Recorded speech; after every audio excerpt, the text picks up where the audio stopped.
सारे बाण भाइयों ने सुमित भारद्वाज की राम राम। लो भाई, आज का ब्लॉग स्टार्ट करते हैं।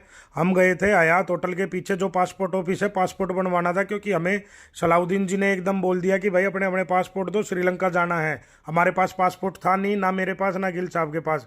मेरे पास था नहीं, गिल साहब का एक्सपायर हो रहा था। तो भाई घूमते घूमते हमने लगी भूख, हम पहुंच गए एक रेस्टोरेंट पे हमने थाली का पता करा। थाली में बोले वो कि भाई शाही पनीर नहीं है। फिर भाई गिल साहब बोले कि चलो शाही पनीर नहीं है तो एक काम करो, कढ़ाई पनीर दे दो। वो बोले भाई साहब थाली में कढ़ाई पनीर नहीं आओगा, अगर आपने कढ़ाई पनीर खाना है तो अलग से लेना पड़ेगा। फिर हम भाई चल दिए दूसरे होटल में। दूसरे होटल वाले ने भी कह दिया मेरे पास भी कढ़ाई पनीर नहीं है। फिर हम वापस उसी होटल में आ गए जहाँ वो ये नेपाली भाई गाजर छील रहे थे, गाजर काट रहे थे सलाद के लिए। और भाई फिर हमने ऑर्डर दे दिया 2 लच्छे पराठे और गर्मा गर्म कढ़ाई पनीर। फिर भाई मेरी नजर चली गई एकदम तब बर्फ जमे और सिलेंडर पे। मैं मन मन में सोचने लग गया कि यार ये बर्फ जमे और सिलेंडर पे सब्जी किस तरह बनाऊंगे हमारी। गिल भाई तो बोलने लग गया, गिल भाई ये किस तरह सब्जी बनाओगे। गिल भाई बोला ना ये ऐसे ही जम जाए सर्दियां में। पर जब सब्जी मार दो रही था, हकीकत में पता चला सब्जी ठंडी थी, लेकिन हाँ लच्छा पराठा गर्म था। लच्छे पराठे के साथ सब्जी का टेस्ट पता नहीं चला, इसलिए हमने वो खा ली। भूख कसूती लाग रही थी, इस मारे खाने का पता नहीं चला सब्जी ठंडी थी गर्म थी कैसी थी पता नहीं चला। हमने जल्दी जल्दी खाना खा लिया, क्योंकि हम सुबह तक घूमने लग रहे थे। रायता भी मंगा लिया था, रायता आ गया था बूंदी का।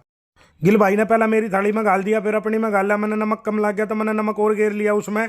बाद में पता चला कि नमक ज़्यादा हो गया। फिर पता चला कि भाई रायता भी खत्म हो गया, अब तो ऐसे ही एडजस्ट करना पड़ेगा, नमक ज़्यादा में ही खाना पड़ेगा। कोई ना भाई, एडजस्ट कर लिया मैंने, नमक ज़्यादा ज़्यादा में खा लिया, कोई दिक्कत नहीं थी। 2 परांठे खाने थे, कोई दिक्कत नहीं थी। लच्छे पराठे मंगाए थे। बाकी चलो कोई नहीं, खाना तो स्वाद था, खाना खा लिया। पर खाना जैसा स्वाद था, जैसा होटल था, मालिक वैसा ही रोतड़ा था, रोता हुआ था मालिक। पता नहीं क्यों मुंह बनाए बैठा था, बहुत मुंडा मुंह बना रहा था भाई मालिक मारते हैं। ऐसा भी नहीं है कि भाई मैंने जैसे उसकी पिछली पेमेंट देनी हो, मैं तो गया है जिंदगी में पहली बार था। गिल भाई ने देनी हो तो मैंने कुछ पेरा नहीं भाई, मैं कह नहीं सकता, क्योंकि गिल भाई कह रहे थे कि मैं यहाँ आता जाता रहता हूँ, खाता रहता हूँ।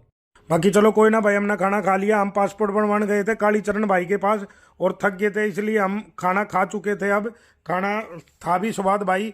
और चलो इसी के साथ आज का ब्लॉग समाप्त होता है। सारे भाण भाइयों ने सुमित भारद्वाज की राम राम।